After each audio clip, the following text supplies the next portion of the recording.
राजस्थान चुनाव 2023 में कांग्रेस की लिस्ट आने का इंतजार एक तरफ खत्म नहीं हो रहा तो दूसरी तरफ आलाकमान को बार बार बाईपास करने की जो ये मुहिम कांग्रेसियों ने बना रखी है वो लगातार होती ही जा रही है। 25 सितंबर को सबसे पहले आलाकमान से विरोध मोल लिया था और उसके बाद अब जब लिस्ट की बात आई तो बार बार आलाकमान को बाईपास करने की कोशिश लगातार की जा रही है।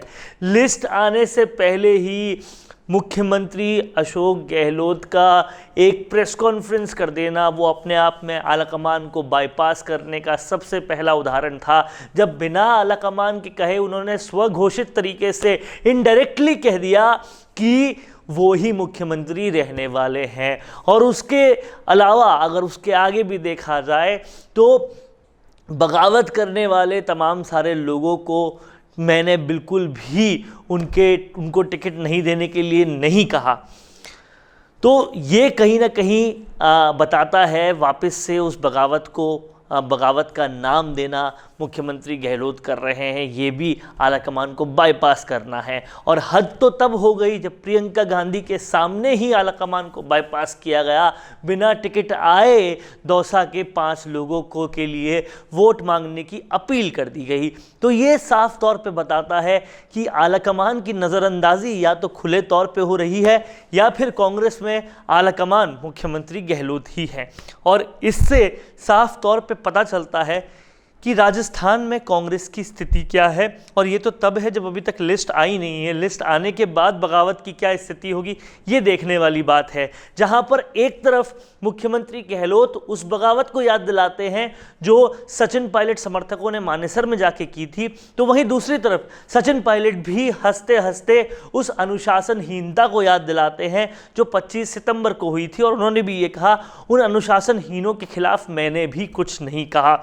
इससे साफ होता है कि टीस तो अभी भी मन में बाकी है, लेकिन समझने वाली बात है टीस केवल इन दोनों के मन में ही नहीं बल्कि राहुल गांधी के मन में भी बाकी है, जिन्होंने साफ तौर पे नाराजगी जताई। और वो नाराजगी ही सबसे बड़ी वजह बताई जा रही है लिस्ट के डिले होने के पीछे। उन्होंने इस बात पे नाराजगी जताई कि क्यों कई सारे नाम जो हैं उनमें सिंगल नाम पैनल के द्वारा भेजे गए हैं, बदलाव लाने में दिक्कत क्या हो रही है ये उन्होंने साफ तौर पे कहा। और बड़े बड़े नाम जो हैं वो होल्ड पे डाले गए हैं, जो सूत्रों के हवाले से खबर मिल रही है काफ़ी बड़े बड़े नाम होल्ड पे डाले गए हैं। मसलन धीरज गुर्जर का नाम होल्ड पे डाल दिया गया है।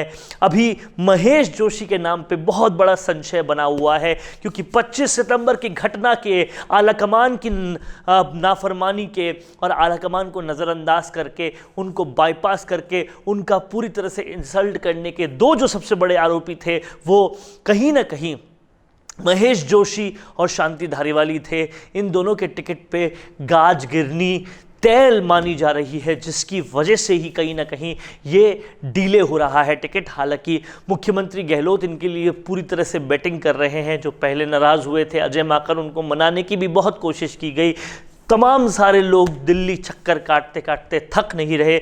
महेश जोशी और शांति धारीवाल भी अजय माकन से मिले, मुख्यमंत्री गहलोत भी अजय माकन से मिले।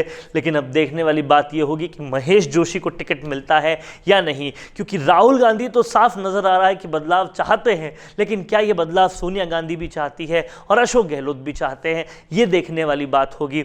ऐसे ही कई और इलाकों के जो टिकट्स हैं उस पर संशय की स्थिति बरकरार है और संशय से पहले ही विरोध के स्वर भी उतर चुके हैं। प्रमोद जैन भाया के खिलाफ भयंकर विरोध देखा जा रहा है और भी कई ऐसे लोग हैं जिनके खिलाफ बहुत ज़्यादा विरोध देखा जा रहा है। सबसे ज़्यादा विरोध देखा जा रहा है जाहिदा खान के खिलाफ। तो ये विरोध तो टिकट आने से पहले ही है, ये विरोध तो लिस्ट आने से पहले ही है। सोचिए लिस्ट आने के बाद क्या होने वाला है। ये साफ तौर पे बताता है कि राजस्थान में कांग्रेस का डर, कांग्रेस का खौफ कि क्या होगा लिस्ट आने पर, यही वजह रही है कि कांग्रेस की लिस्ट डिले हो रही है।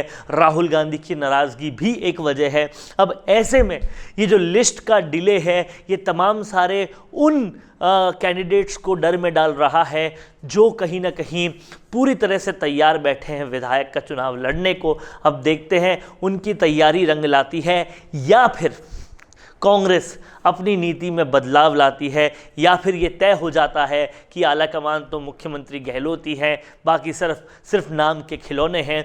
अब देखना ये होगा कि कांग्रेस के इस लिस्ट में क्या आता है और ये लिस्ट आखिरकार आती कब है। हालांकि संभावित लिस्ट बहुत जगहों से चलाई जा रही है, लेकिन किसी पे भी ठप्पा, किसी पे भी मोहर नहीं लगी है। हालांकि ये जो 5 लोगों को प्रियंका गांधी के सामने उनके लिए वोट मुख्यमंत्री गहलोत ने मांगे हैं, तो ऐसा लगता है कि कहीं ना कहीं उनके टिकट पक्के हैं और उनमें सचिन पायलट के समर्थक भी, मुरारी लाल मीणा जैसे भी लोग थे। तो कहीं ना कहीं ये आलाकमान को जताने की एक कोशिश भी है कि अब मुख्यमंत्री गहलोत और सचिन पायलट एक ही टीम से बैटिंग करेंगे। लेकिन जिस तरह से बयानबाजियों में बगावत और अनुशासनहीनता की दोनों की बात की गई, तो लगता है टीस तो अभी भी मन में बाकी है। ऐसे में होने क्या वाला है ये वाकई बहुत दिलचस्प होगा और महज अब कुछ देर का ही इंतज़ार है टिकट की जो लिस्ट है उसमें, और इस लिस्ट से पता चल जाएगा कि कांग्रेस के ज्वालामुखी में कितनी ज्वाला बाकी है। और बगावत का ये ज्वालामुखी जब खुलेगा तो राजस्थान की राजनीति में कितना लावा पिघलेगा। कैमरा पर्सन चेतन के साथ वरुण भंसाली, राजस्थान संवाद के लिए। मीडिया में काम करना चाहते हो लेकिन नहीं मिलती प्रैक्टिकल एजुकेशन, मीडिया का डिग्री कोर्स हो भी जाए तो होती है प्लेसमेंट में प्रॉब्लम। इंस्टीट्यूट जो सिखाते हैं इंडस्ट्री में वो कुछ काम आता ही नहीं। इन सारी प्रॉब्लम्स को सॉल्व करने का फुल प्रूफ तरीका है मिशी media institute of media education, जहां आपको डिग्री, प्लेसमेंट और प्रैक्टिकल एजुकेशन तीनों मिलेगा। और साथ ही ट्रेडिशनल मीडिया के साथ सिखाई जाएगी डिजिटल मार्केटिंग और वीडियो मार्केटिंग, वो भी लाइव प्रोजेक्ट्स के साथ। यही नहीं, मिशी मीडिया आपको डिग्री के साथ देगा डिजिटल न्यूज चैनल्स और रनिंग प्रोडक्शन हाउस में एक्सपोजर और काम करने का मौका भी। इसके अलावा आपको इस कोर्स में मिलेगी तमाम बड़े अखबारों और चैनल्स के चर्चित एंकर और डेस्क के लोगों से क्लासेस। साथ ही यहाँ प्रैक्टिकल एजुकेशन देने के लिए आपको नेशनल चैनल्स के ब्यूरो चीफ रह चुके लोग और टेक्निकल टीम की मिलेगी मेंटरशिप। और ये सब कुछ मिलेगा यूजीसी अप्रूव्ड यूनिवर्सिटी की बी वॉक डिग्री के साथ। तो degree, placement, practical education, industry expert से सीखना और लाइव प्रोजेक्ट्स में काम करने के साथ सीखना, इतना सब कुछ एक साथ, और वो भी बहुत ही कॉस्ट इफेक्टिव तरीके से। तो अब बिल्कुल देर मत कीजिए, नीचे दिए गए लिंक पर क्लिक कीजिए और आज ही हमसे जुड़ जाइए।